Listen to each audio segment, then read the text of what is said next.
नमस्ते, welcome to knowledge basket India.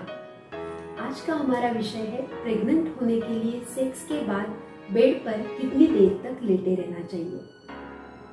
जब हम प्रेग्नेंट होने के लिए प्रयास करते हैं तो हम सारे फैक्टर की तरफ ध्यान देते हैं, बहुत सारा पढ़ते हैं, बहुत सारा सुनते हैं, वीडियोस देखते हैं कि क्या करने से हम जल्दी से जल्दी प्रेग्नेंट हो जाए। तो ये एक प्रश्न है कि प्रेग्नेंट होने के लिए किस स्थिति में लेटना चाहिए, कितनी देर तक लेटना चाहिए। तो ये प्रश्न बार बार आता है हमारे मन में। तो इसका समाधान आज हम देखेंगे इस वीडियो में। पहले तो प्रेग्नेंट होने के लिए बहुत सारे फैक्टर्स ज़रूरी है, जैसे कि female reproductive system, male reproductive system, then fallopian tubes की कंडीशन, यूट्रस की कंडीशन, यूटेराइन लाइनिंग, ये सारे फैक्टर्स, देन स्पर्म्स का मोटाइल होना, स्पर्म्स का हेल्दी होना, सीमेन में स्पर्म्स की मात्रा अधिक होना, प्रेगनेंसी ठहरने के लिए ये सारे फैक्टर्स बहुत ज़्यादा महत्वपूर्ण हैं। तो चलिए आज हम देखेंगे कि प्रेग्नेंट रहने के लिए सेक्स के बाद तुरंत उठना चाहिए या कितनी देर तक बेड पर लेटे रहना चाहिए। ये प्रेगनेंसी ठहरने के लिए सबसे ज़्यादा इम्पोर्टेंट है कि इंटरकोर्स का फर्टाइल विंडो में होना।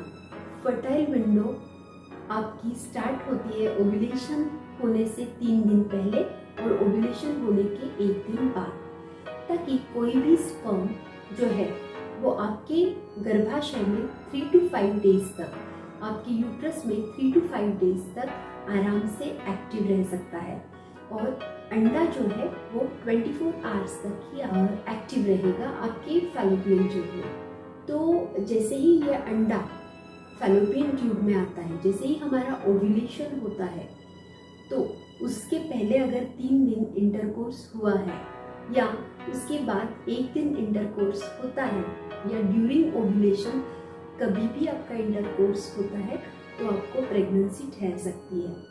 ये एक बहुत ही इम्पॉर्टेंट विंडो है, फर्टाइल विंडो, तो इसका ध्यान देना आपको ज़रूरी है। प्रेगनेंसी ठहरने के लिए कितनी देर तक लेटे रहना चाहिए, इससे भी ज़्यादा कि आप किस स्थिति में कंफर्टेबल हो और आपका डीप पेनिट्रेशन हुआ है या नहीं, ये ज़्यादा इम्पॉर्टेंट है।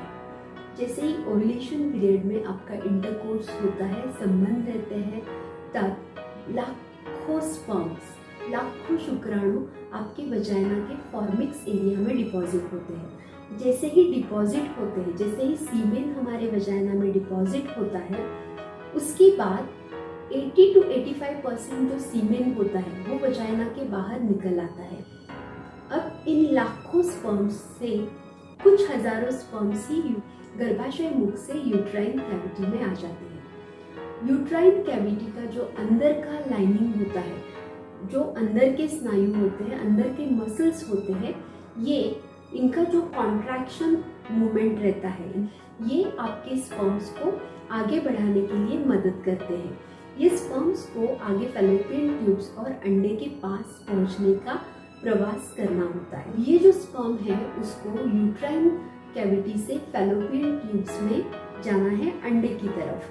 तो इसमें होता क्या है, फैलोपियन ट्यूब का जो सक्शन मैकेनिज्म होता है वो इनमें से कुछ sperms, around 200 to 300 sperms fallopian tubes के सक्शन मैकेनिज्म से फैलोपियन ट्यूब में आ जाते हैं और अंडे के बाजू में स्थित हो जाते हैं। जब ओव्यूलेशन होता है तब ओवरी से एक अंडा निकलता है, फैलोपियन ट्यूब एक अंडे को अंदर ले लेती है और फैलोपियन ट्यूब का जो बड़ा पोर्शन होता है, जिसे हम एम्पुलरी पोर्शन कहते हैं, उसमें यह अंडा स्थित हो जाता है और वहाँ पे ये 24 आवर्स तक आपके स्पर्म्स के लिए वेट करता है।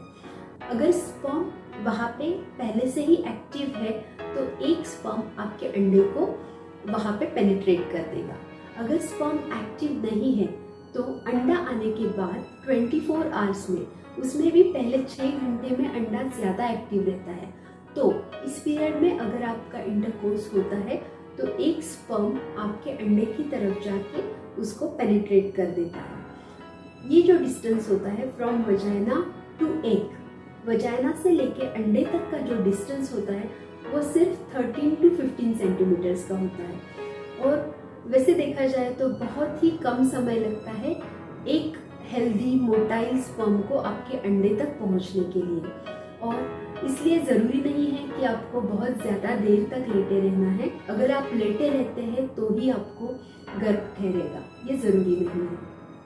फिर भी प्रिकॉशन की तौर पे आप 15 मिनट्स तक बेड पे लेटे रह सकते हो। और अगर आप प्रेगनेंसी के लिए प्रयास कर रहे हो तो आप इमीडिएटली उठकर वॉशरूम ना जाए, वजाइना को फ्लश ना करें, या फिर वजाइना के अंदर कोई लोशन या सोप ना लगाएं।